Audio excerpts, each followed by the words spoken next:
বন্ধুরা, তো আমি তোমাদের সামনে আজকে ছোট্ট একটা রান্নার রেসিপি শেয়ার করব। জানি তোমরা অনেকবারই এটা অনেক রকমভাবে করে খেয়েছো, কিন্তু আমি আমার স্টাইলে এই রান্নাটা করছি।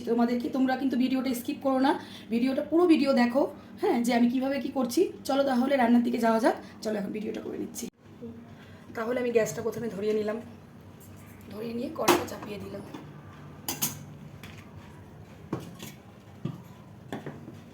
আমি কড়াটা গরম হয়ে গিয়েছে, তো এখন আমি তেল দিয়ে দিচ্ছি। একটু বেশি পরিমাণে তেলটা দিতে হবে। হ্যাঁ, তো বন্ধুরা, আমি ভিডিও প্রথমে তোমাদেরকে বলতে ভুলে গেছি যে কী রান্না আমি করছি, কী রান্না তোমাদের কাছে শেয়ার করতে চলেছি। রান্নাটা হচ্ছে শুটকি মাছ। শুটকি মাছ তোমাদের অনেকেই প্রিয়, অনেকে অনেকভাবে করে। তো আমি তেলটা গরম করে নিয়ে শুটকি মাছটা তেলের মধ্যে দিয়ে ভালো করে ভেজে নেবো, একদম লাল লাল করে ভেজে নেবো। তো দেখো বন্ধুরা, আমার মাছটা একদম লাল লাল করে ভাজা হয়ে গেছে। তো এখন আমি মাছটা তুলে নিচ্ছি।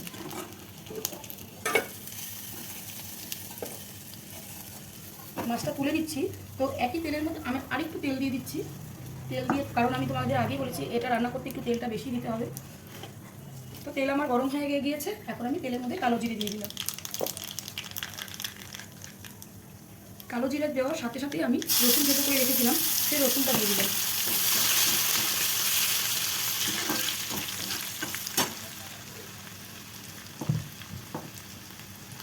জাস্ট রসুনটা 1-2 সেকেন্ড ভাজার পরেই আমি পেঁয়াজ দিয়ে দিচ্ছি, শুকনো পেঁয়াজ।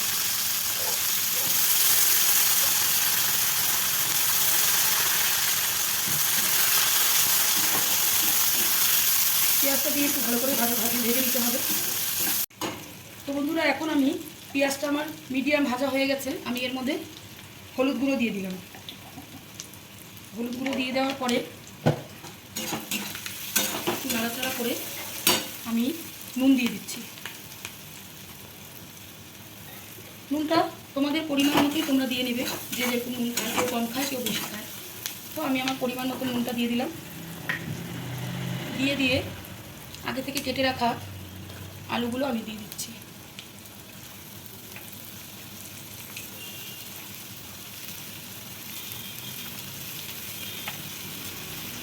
তো আগে থেকে কেটে রাখা আমি আলুগুলো দিয়ে দিলাম। আমি ঘরে বসেছিলাম, মোবাইল দেখছিলাম, তো আমার মেয়েই সব সবজিগুলো কেটে রেখেছিল। আলুটা দেওয়ার পরে বেগুনগুলো দিয়ে দিচ্ছি।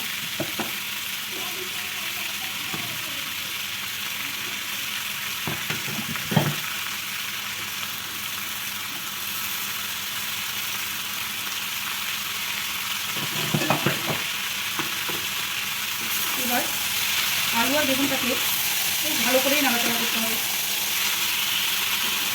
তো বন্ধুরা, আজকে আমি ছোটো কড়াইতে ভাত করে বসিয়ে ফেলেছি, আমার এটা একটু বড়ো কড়াই লাগছে। যাই হোক, সবজিটা এখন মজে যাবে, হয়ে যাবে এটাকে। তো নাড়াচাড়া করা হয়ে গেল আমার।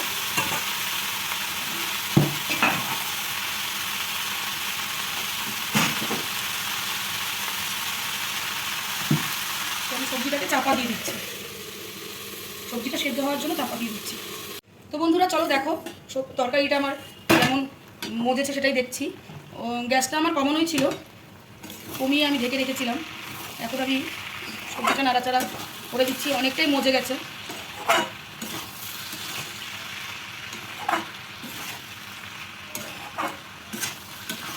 তো বন্ধুরা, এর মধ্যে লাল লঙ্কার গুঁড়োটা দিতেই হবে, না দিলে ভালো লাগবে না। যেহেতু আমি শুটকি মাছ করছি, তো শুটকি মাছ একটু ঝালঝালই ভালো লাগে, তো সেটার জন্যই আমি লাল লঙ্কার গুঁড়োটা দিয়ে দিলাম। এবার ভালো করে মিক্সড করতে হবে।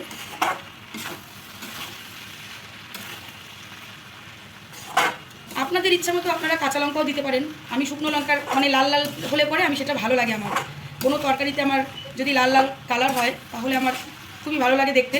তো আপনারা চাইলে শুকনো লঙ্কাটা স্কিপ করে আপনারা কাঁচা লঙ্কাও দিতে পারেন। আমি আমার পছন্দ মতো লাল লঙ্কার গুঁড়োটা দিয়েছি। দেখুন, এবার আমার গ্যাসের ফ্লেমটা আমার লো আছে, আমি আবার ঢেকে দিচ্ছি চাপা। তো চলো বন্ধুরা, দেখি আমার শুটকি মাছের সবজিটা কতটুকু মজলো।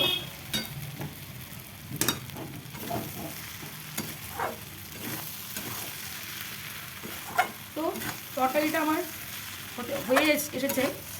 তো এখন আমি এর মধ্যে শুটকি মাছগুলো দিয়ে দেবো।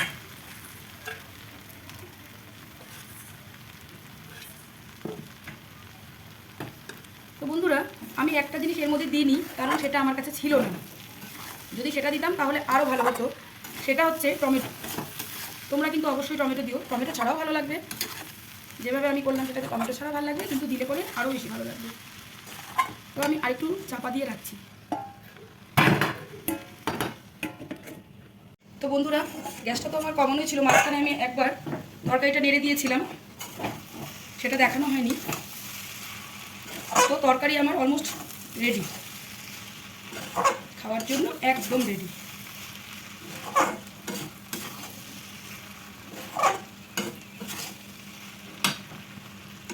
গ্যাসটা আমি এখন একটু বাড়িয়ে দিলাম।